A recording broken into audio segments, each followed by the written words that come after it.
From VOA, Learning English, this is the Science Report.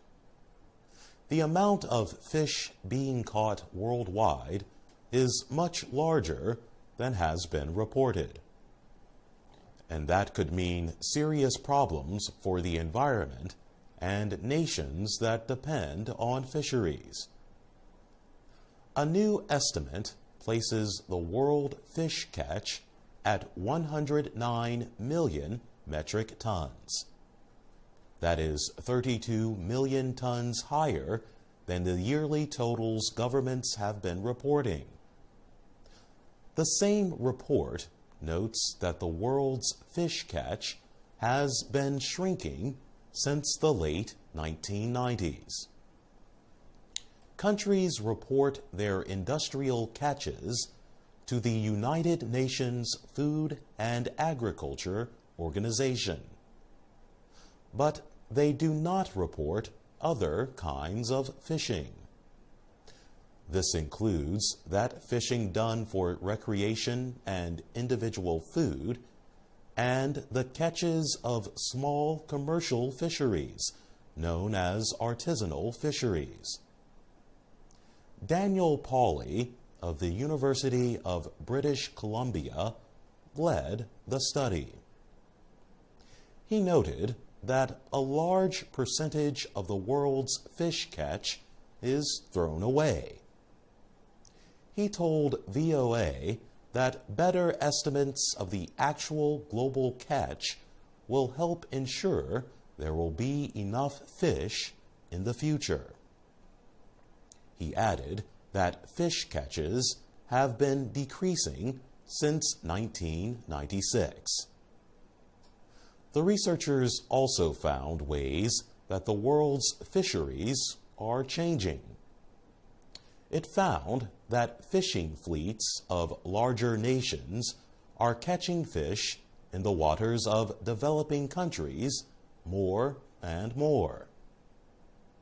Daniel Pauly said he was surprised by the amount of fishing done by foreigners in competition with local fishers. He said many European and Asian fishing boats are operating in waters off the coast of West Africa, for example. The online journal Nature Communications published the findings. For VOA, Learning English, I'm Jonathan Evans.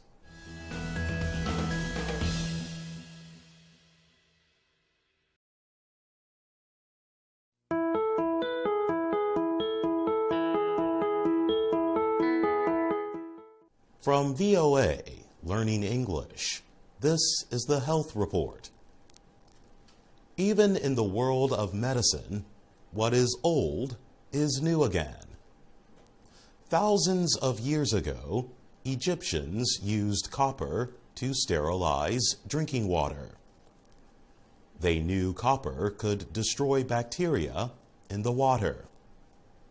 Ancient Romans, Aztecs, and Greeks used forms of it for medical treatments. Copper may kill many organisms on contact. Now it is back in hospitals to do just that. Bill Keevil is a microbiologist at Southampton University in Britain. He is investigating the properties of copper. He has been investigating how the metal can kill germs, or pathogens, as researchers call them. Keevil points to studies of infection rates at U.S. hospitals that use copper surfaces and hospitals that do not. He says the studies found that surfaces made of copper alloys produced a 58% reduction in infection rates. The findings were published in the journal MBio. Keevil and his research team found that copper surfaces can quickly kill the coronavirus 229E. The coronavirus is responsible for the common cold and pneumonia. This virus is also closely related to the pathogen that causes SARS and MERS, two sometimes deadly diseases. Keevil says that electrically charged copper molecules, or ions, can kill these viruses. He says they do this by destroying their genetic material. As a result, the genetic material in the coronavirus 229E cells cannot change or mutate. Keevil calls the chemistry that does this fantastic. Bill Keevil says copper can also save hospitals money by reducing the number of infections. He says their other costs of fighting infection will drop, including those for drug treatments.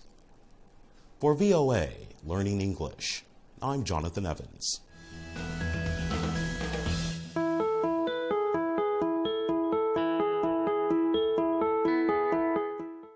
From VOA Learning English, this is the Education Report. A United Nations study says almost 24 million children around the world are unable to attend school because of conflict. The United Nations Children's Fund, or UNICEF, studied 22 countries affected by conflict. The UN agency found that nearly 1 in 4 of the more than 109 million kids of primary and lower secondary school age who live in conflict zones are missing out on their education. Lisa Bender is an education specialist with UNICEF. She says not only are more children affected by conflict, but conflicts are lasting longer. She adds that children are missing important years for learning. The results, Bender says, are that children are not able to get the skills they need to survive. These include both day-to-day living skills and long-term skills needed to become future teachers, doctors, and leaders. If children grow up without these skills, Bender says, countries suffer in the long term. Economies and public health could worsen, while girls become more vulnerable to sex abuse. Conflicts are fueling huge population movements in some areas, including the Middle East. Syria is the country largely driving Europe's migrant and refugee crisis. Lisa Bender says Syria once had most of its boys and girls in school. Now, she says, it is difficult to get information. UNICEF says in South Sudan, over half of the children, 51%, are out of school. Niger and Sudan are also near the top of the list. UNICEF says Afghanistan has made progress, but 40% of its children still are out of school. For VOA Learning English, I'm Jonathan Evans.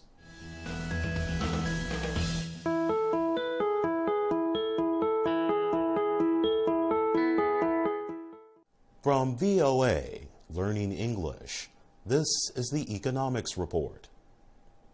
Russia's economy is struggling at the beginning of 2016. Prime Minister Dmitry Medvedev thinks the economy is looking better than it did 1 year ago. But he told a conference in January that Russia must prepare for the worst.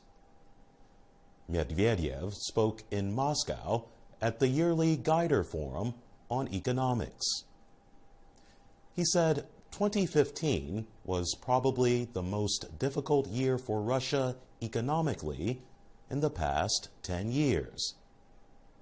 The level of economic activity shrank 3.8% last year. Two main reasons for this were the sharp drop in the price of oil and Western economic sanctions. Oil is Russia's main export.